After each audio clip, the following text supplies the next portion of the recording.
So for today's video, I thought I would relate it more to the part of my book that I'm working on right now, which is beta reading. A little background, the way I'm doing my beta reading is I have set up a Google Drive and I'll upload a section to that drive, and then in a folder, or there's a folder on that same part of the drive where it says like section 1 reviews, section 2 reviews for the next one. And so my beta readers just fill out a form that is also on that drive and put it in that folder. So pretty simple process, slightly semi-public process because they can all see each other's comments too if they want. Okay, so let's just get into the first comments here. Which scenes / paragraphs / lines did you really like? I liked that little detail you threw in there about Gloria. Apricot nibbled her food while Gloria gobbled down several berries like she would never have another. It's like that J-Lo song, Jenny from the Block. She used to have a little, now she has a lot, but she still knows where she came from. I wish I knew more about where she came from. Which parts did you dislike or not like as much, and why? I don't like that poor alchemist got banished. He was only trying to help. These are not very generous rulers. I like that because I really want my readers to love certain characters and not love other characters. I can write in a way that actually creates emotion in people. I think that's so cool, and that is something I wasn't sure of before this process. Confusing parts, what confused you? The escape through the tunnels was a bit hard to follow, though I'm sure it'll be explained later. I'm not entirely sure why Gloria did what she did. There were multiple comments from beta readers that said, hey, this part was confusing, this part was confusing. And so I really like that because I was able to find a way to clarify it and talking to them personally and being like, okay, what do you think of this? What do you think of this? And after I've done that and fixed it up, I look at the new product and I was afraid that when I did that, I would be like, oh, well, this isn't the story anymore. But instead it was like, wow, my story is so much better than it was going to be. Which scenes did you like? And again, it was the same scene that was mentioned both times. And I thought that was really cool because it was a really pivotal scene. It's when Apricot confronts the king in the second chapter of the book, which it was meant to be like a gripping little scene there. So I love that my readers latched onto that. Here, which parts do you dislike or not like as much, and why?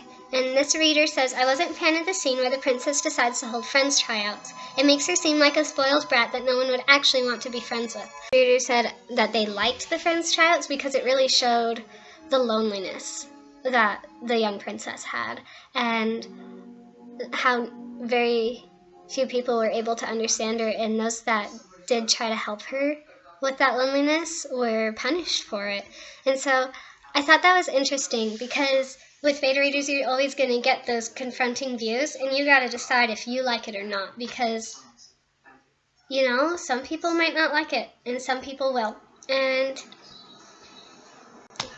it's up to you as the author to decide which of those points of views you're going to promote, which of those points of views you're going to follow. Maybe you can find a happy medium. When you start your beta reader process, you have to make those same decisions, and it can be tough. And what I suggest is look through, see what people said.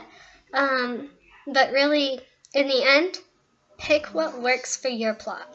Here's another example of that, opposing views from different people is, are there parts where you wanted to skip ahead or put the book down? Right at the beginning of chapter 2, I actually did set it down for a couple days due to the pacing of the beginning of the chapter. That other person said, so this person is, right here they quote part of the beginning of chapter 2, which begins with the narrator speaking and describing. It says, again, I like the knowledge you put in simple one-liners, like the horses being frightened because the wind blocked their hearing. Using all the right castle words to describe things like that are great reading. And so that's part of that beginning of chapter 2 that the other reader wanted to put down, but this person loved that part, loves the description, loves being able to be immersed in the world by the narrator. And so again, I had to choose. I was like, well, I really like that part, so I'll keep it. But I'm not just keeping whatever I want. There are definite things that I'm changing. Which parts should be condensed or even deleted? The scene with Prince Christopher either needed to be elaborated on or deleted altogether. He didn't appear in chapter 2, and we don't know what is his significance. Also, what is up with him being a serving boy? Why would the crown prince be betrothed to a serving boy? As if he isn't and if he isn't a serving boy, then why is he literally serving her? So when I read that, I was like, what? Because that doesn't happen in the story. And so she was referring to two characters here. And there's a character, Prince Christopher, and there's a character, Peter. And Peter's the serving boy, and Christopher's the prince. They're introduced at relatively the same time. But I guess it was confusing to the readers. And so what I did is I called this beta reader, and I asked them how I could make that clearer, and because I don't want my future readers to mix those two characters up. For plot-wise, that would be really bad for the story, because these characters are like polar opposites. And I think that's part of the reason I introduced them at the same time, is because they do end up having several scenes together and interacting a lot as minor characters, but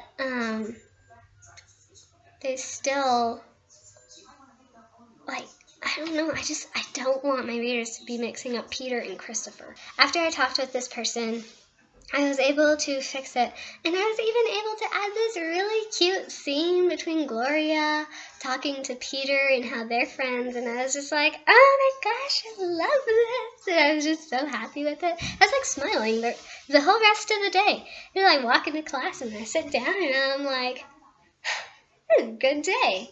I just made my book so much better, because I took the time to really consider what my beta readers were saying. And even though, like, at first when I read that comment, I was like, oh, well, they must have only skimmed it. Like, maybe they didn't really read it in depth, and that's why no. Is I took that and I still decided to really wonder, what can I do to keep that from happening to other readers? Oh, there's another one I really like. Let me see if I can find it. Okay, so here's another one I really liked. Did the dialogue keep your interest and sound natural to you? If not, whose dialogue did you think sounded artificial or not like that person would speak? And so this beta reader said, Gloria felt to me need to go back and forth between street smart and not so smart characters. Sometimes she is so observant that she seems to be in charge. At other times she is clueless, like in etiquette and eating.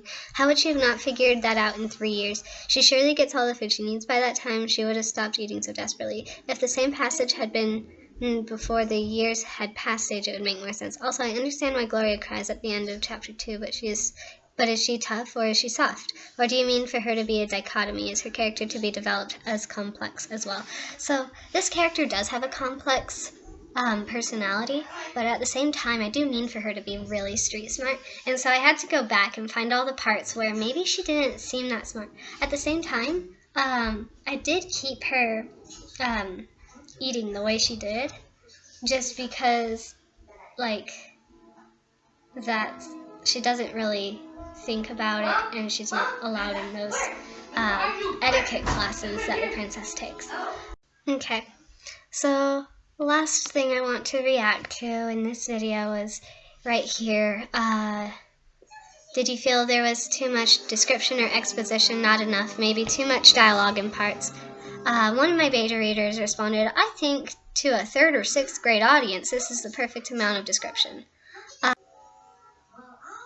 I found this an interesting comment, because it's like, I've already written the book, and I'll tell you one thing, it is not for 3rd to 6th graders. It is a YA, and it may be written simply, but content-wise, it is for an older audience. I mean, there's nothing like risque in it, but it does follow some really dark themes, and there's a lot that goes on in it that there's a lot of violence, there's battle, there's blood, there's romance. There's such cute romance. And, like, it's not for a 3rd to 6th grade audience. It's definitely a YA. And since I've already written it, I was kind of confused about how to react to this comment. Like, okay, that's not going to change who it's for. And so I had to tell myself, like, it's okay. This beta reader has read the first 2 chapters, and they will begin to understand the age that it's meant for as the story unfolds further. One more thing I did realize is in my first draft I had put the ages of the main characters in, and then in my second draft I took it out. I was like, oh, they're young ladies, like people will get it. But then like I had a few beta readers who were like, how old are these girls? Young ladies, so like 12 to 15. I'm like, no, they're 19 and 20. Like, the feedback has been so great, and really the most critical stuff has been some of my favorite. And I think that's funny because I was so scared to start this process. I read it originally, I'm like, oh my gosh, this is so exciting, or hi, you don't know, or ooh, you're stuck on the mystery sort of part. But yeah, anyways, I'm gonna end this video now. Bye!